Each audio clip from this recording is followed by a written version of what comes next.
Hello everyone, it's Greg from Edinburgh Renaissance Fencing Academy here with the next video in our series on Capoferro's early 17th century rapier system from Italy. Today we're going to be covering parry and riposte techniques within the system. Obviously, parry and riposte lies at the heart of most European fencing systems. I'm going to return to Capoferro's attitude towards the parry and riposte at the end of the video. But let's get started straight away with some of the practical aspects of how to do this. I'm going to demonstrate the parry and riposte from terza guardia, because terza guardia, the third guard stance, is considered to be the optimal defensive one.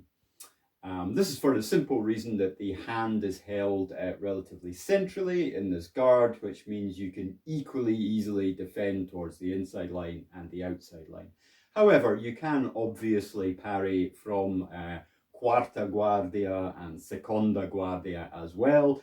It just makes defending the opposite side of your body slightly more difficult.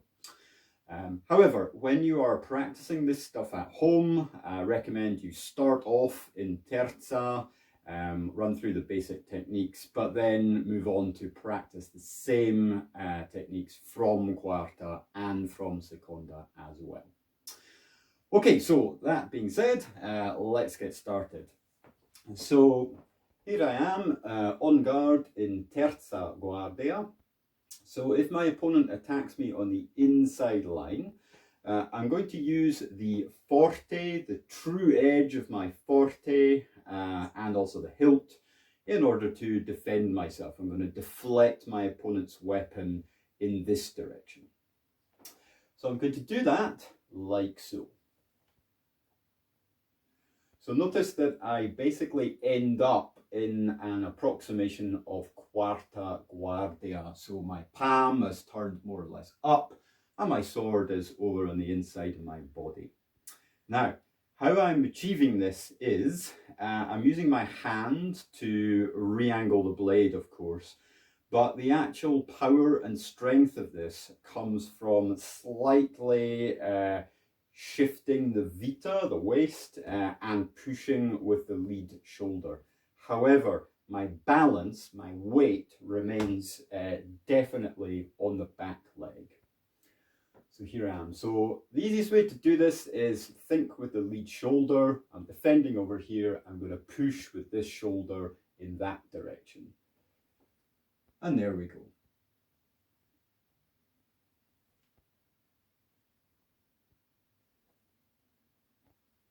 Notice that I'm trying to keep the tip of my sword aligned as closely as possible with the opponent. You will have to move your tip a little bit, but try and keep it on target throughout the technique. And if my opponent attacks on the outside line, I just move in the opposite direction. So I think with this shoulder still, but I'm going to push in that direction.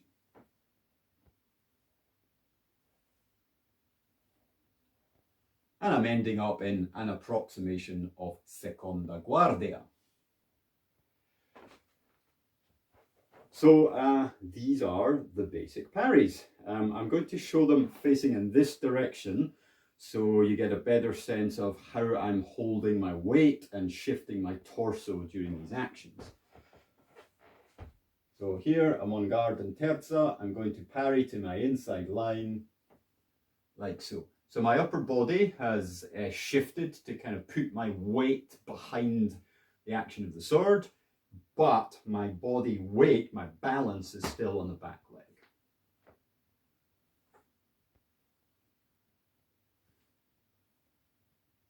And to the outside line, it's just the opposite direction, ending up in an approximation of seconda. Again, my weight is still on my back leg.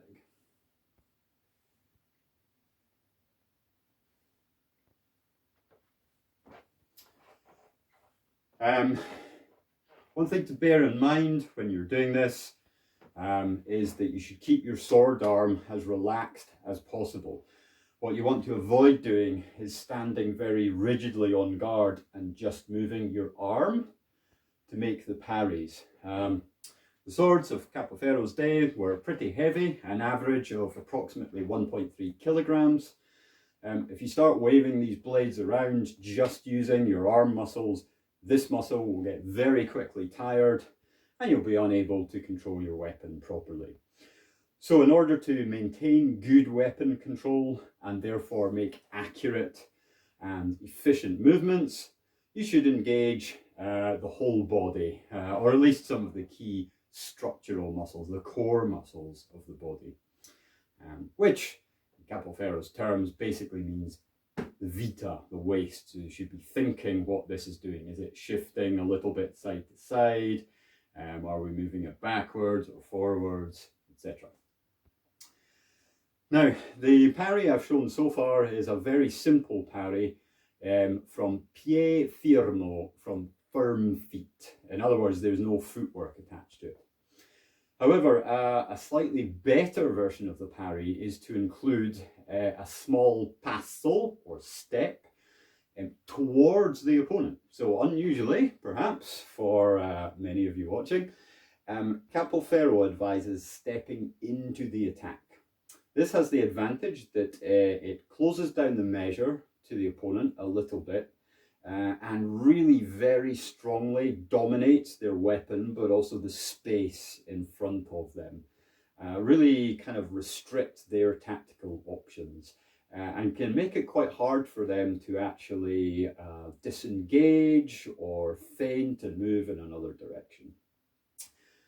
So this version looks like on guard and terza, and then when I defend my inside line, I move towards quarta and I pull my back foot forwards close to my front foot.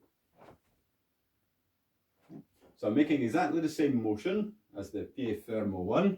So I'm just kind of shifting my vita and my lead shoulder a little bit to maneuver the sword over here. But as I do it, I'm kind of contracting the back leg forwards. And notice that my weight is remaining down. So what I'm not doing is standing up like this, which kind of ruins the balance and the body posture, the body mechanics of the system. Okay, so on guard and terza, keep your weight down, parry and pull the back foot forwards.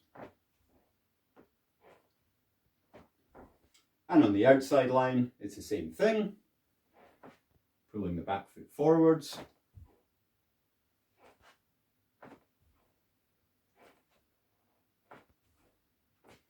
And I'll just show you those very briefly, facing in the other direction. So I'll do the inside line first. Terza. And there's the parry. And then the outside line, on guard and terza. And there's the parry. Note the back foot is near the front foot, my weight is still down, and I'm in the seconda position. Okay, so if you've done this parry properly, then you will have used a full body movement to strongly deflect the opponent's attack, but also to gain their weapon. So their weapon will end up almost trapped down here, somewhere in this little corner of your weapon. So that allows us to launch a riposte immediately after the parry is finished. The riposte should be by thrust, if possible, usually stoccata, assuming that your tip has remained more or less on target.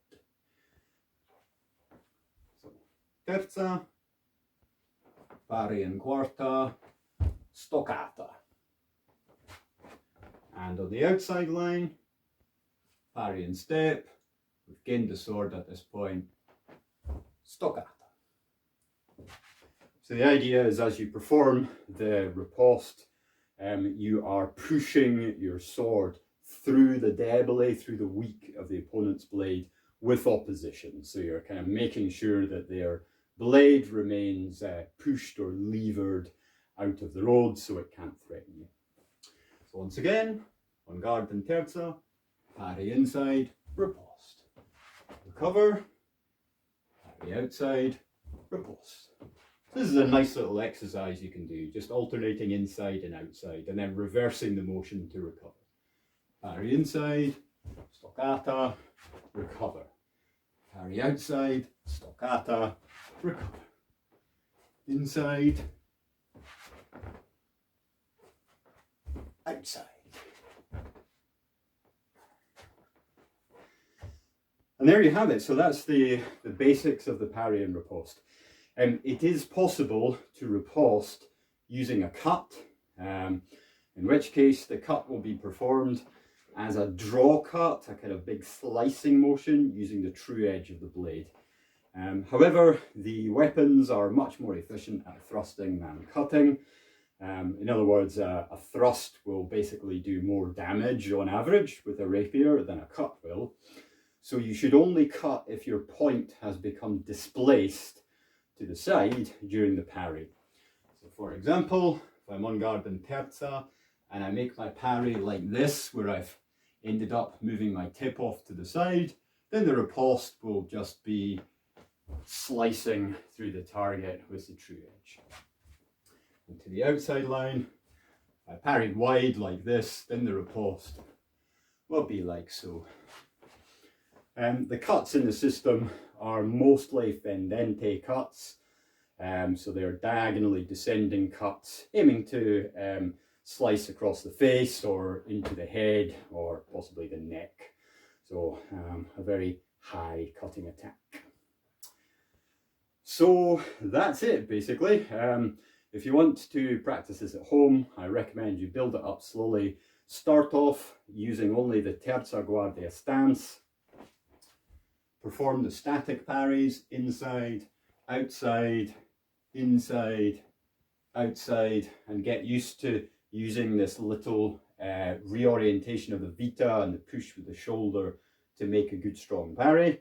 Once you're comfortable with that, add in the advancing passo, the advancing little step, in order to steal a little bit of measure on your opponent and restrict their actions a bit more. And then finally add in riposte by thrust.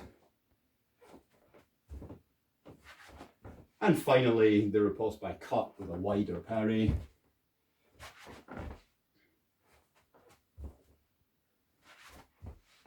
Like so.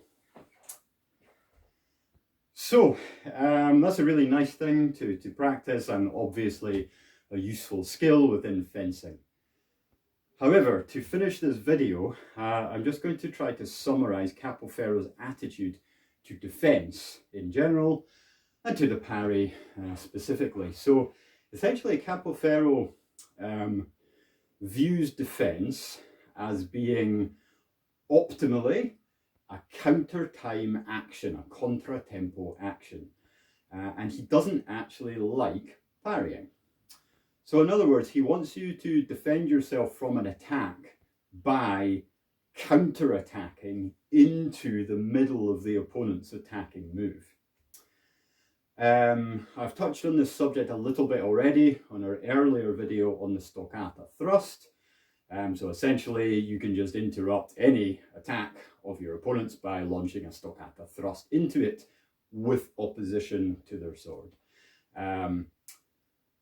There are other counter-time techniques as well, which we're going to return to in the next video in the series.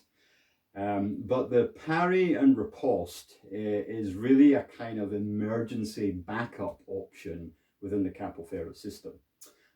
He basically doesn't like it because it's less efficient. It takes 2 tempi, 2 times or 2 full actions to defend yourself and then hit the opponent.